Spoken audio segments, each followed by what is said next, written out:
Andhra Paris తెనాలిలో జాతీయ స్థాయి ఒంగోలు జాతి ఎడ్ల బండ్ల బల ప్రదర్శన పశుపాల పోటీలు అట్టహాసంగా ప్రారంభమయ్యాయి. స్థానిక వ్యవసాయ మార్కెట్ యార్డు ప్రాంగణంలో జరుగుతున్న ఈ పోటీలను టీడీపీ ఆవిర్భావ దినోత్సవం రోజున ప్రారంభించారు.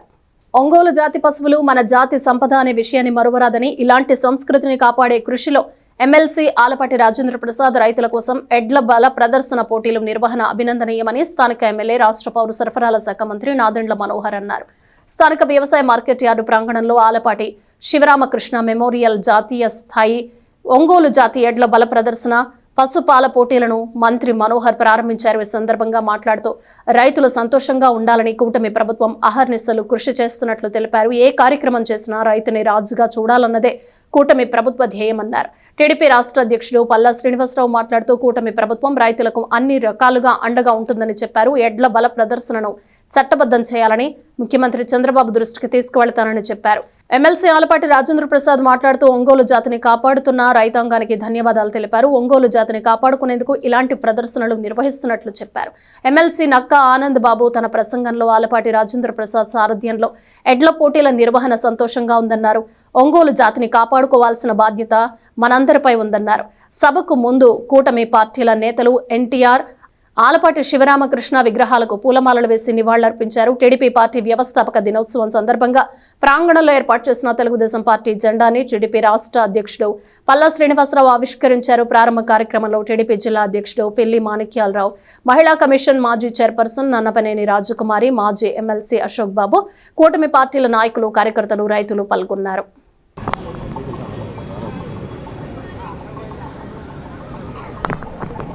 చూసుకో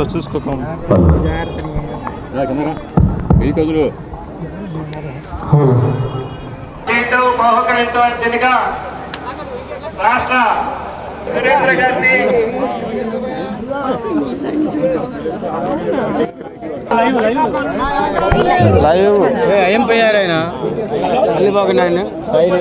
మీరు సైడ్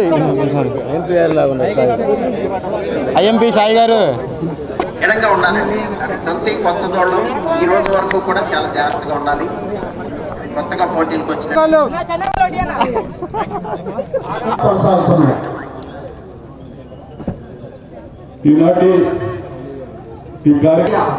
డైరీ ఫార్మ్స్ ఘంటసాల మండలం కృష్ణా జిల్లా వారి తప్పై రెడీగా ఉండాలి. ఈరోజు తెలుగుదేశం పార్టీ 44వ ఆవిర్భావ దినోత్సవ సందర్భంగా ఇక్కడ విచ్చేసిన తెలుగుదేశం పార్టీ కార్యకర్తలకు, నాయకులకు మనస్ఫూర్తిగా అభినందనలు, శుభాభినందనలు. 9వసారి ఇటువంటి కార్యక్రమం చేయడం, అందులో ప్రత్యేకంగా కీర్తిశేషులు ఆలపాటి శివరామకృష్ణ గారి స్ఫూర్తితో రైతాంగం కోసం, రైతు గ్రామాల్లో కష్టపడి ఈ రోజుకి కూడా ఆ వాతావరణం కోసం మనకి పరస్పరంగా మనం ప్రోత్సహించుకుంటూ పోటీలు ఏర్పాటు చేసుకుంటే ఒంగోలు ఎద్దులు ఏ విధంగా మన జాతి సంపదగా మనం భావించిన రోజులు మనం మర్చిపోకూడదు. ఈ ప్రాంత రైతాంగం ఎంతో ఆదర్శవంతంగా ప్రతి సందర్భంలో కూడా ఇతర ప్రాంతాల నుంచి తరలి వచ్చిన రైతులు ఇక్కడ చూసి ఆశ్చర్యపోయి, ఇంత కష్టపడి మన వాళ్ళు పండిస్తున్న ధాన్యాన్ని చూసి ఎంతోమంది ఎంతో సంతోషంగా చెప్తూ ఉండేవారు.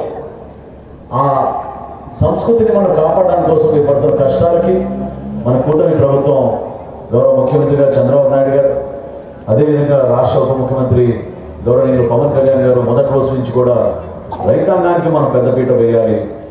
ఎన్ని ఆర్థిక ఇబ్బందులు ఉన్నా సరే కనీస మద్దతు ధరే కాదు, గిట్టుబాటు ధర అనేది మనం ఆలోచించుకుని రైతు సంతోషకరంగా ఉండే విధంగా మనం ప్రోత్సహించుకుంటూ ముందుకెళ్ళాలని.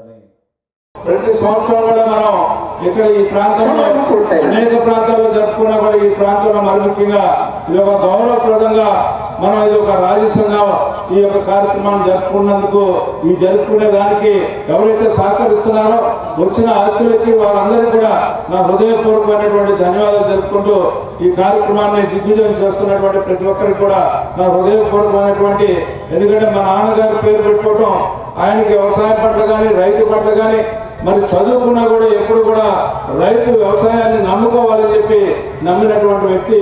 అలాంటి వ్యక్తి గురించి ఈ రోజున మనం ఈ మెమోరియల్గా ఈ యొక్క కార్యక్రమాన్ని ఏర్పరచుకున్నందుకు, దానికి మీ అందరూ కూడా సహకరిస్తున్నందుకు నా హృదయపూర్వకమైనటువంటి ధన్యవాదాలు. అంతేకాకుండా ఈ ప్రాంగణానికి మరి కటారి కోటేశ్వర వారిని, అదేవిధంగా ఆవుల సంవత్సరాన్ని స్మరించుకుంటూ ఈ ప్రాంగణానికి వారిద్దరి పేరును పెట్టుకోవడం అనేది కూడా చాలా సంతోషం అని చెప్పి ఈ సందర్భంగా మనం చేస్తూ మన ప్రభుత్వంలో కొంచెం పర్మిషన్ కావాలని చెప్పేసి కూడా అన్నారు. అంటే పర్మనెంట్గా ఇది క్రీడగా గుర్తించట్లేదు, ఇది జంతువు హింసకి సంబంధించినట్టుగా కొంతమంది ఆరోపణలు చేస్తున్నారు, అడ్డుపడుతున్నారని. కానీ ఇక్కడ ప్రజలు చూసిన తర్వాత, రైతాంగం చూసిన తర్వాత దీనికి ఖచ్చితంగా ప్రభుత్వం ఒక చట్టబద్ధత కల్పిస్తూ ఇది క్రీడ కింద పరిగణించాలనే విధంగా చేయాలనే ఒక ఆలోచన వచ్చింది. ఖచ్చితంగా ముఖ్యమంత్రి గారి దృష్టికి తీసుకెళ్లి ఇది ఆ విధంగా నేను తీసుకెళ్తానని చెప్పి సందర్భంగా తెలియజేస్తున్నాను. ఇదే కాకుండా దీనికి కావాల్సినటువంటిది అంటే రైతాంగానికి కావాలి. ఎందుకంటే రైతులు కేవలం ఈ గిత్తల్ని వాళ్ళ సొంత కుటుంబ సభ్యులుగా చూసుకుంటారు. దానికి కావాల్సినటువంటి ప్రోత్సాహం కూడా వచ్చేటట్టుగా మరి ముఖ్యమంత్రి గారి దృష్టికి తీసుకెళ్తానని చెప్పి సందర్భంగా తెలియజేస్తున్నారు. మొట్టమొదటి రైతు పక్షపాతంగా ఉండేటటువంటి ప్రభుత్వం ఈరోజు చంద్రబాబు నాయుడు గారి నాయకత్వంలో కూటమి ప్రభుత్వం, పవన్ కళ్యాణ్ గారు పైన కేంద్ర ప్రభుత్వం ఆశిస్తులు, నరేంద్ర మోడీ గారి ఆశిస్తులతో ఈరోజు రాష్ట్రంలో ఉంది. రాష్ట్రంలో ఉన్నటువంటి అధికారులు ఉన్నటువంటి ప్రభుత్వం రైతు పక్షపాత ప్రభుత్వం. మన ప్రాంతం 180 మంది పైన ప్రత్యక్షంగా కానీ పరోక్షంగా కానీ వ్యవసాయ ఆధార జీవనం సాగించేటటువంటి ప్రజలు ఉన్నటువంటి ప్రాంతం. ఇటువంటి ఎడ్ల బల ప్రదర్శనలు మరి వారికి ఆహ్లాదాన్ని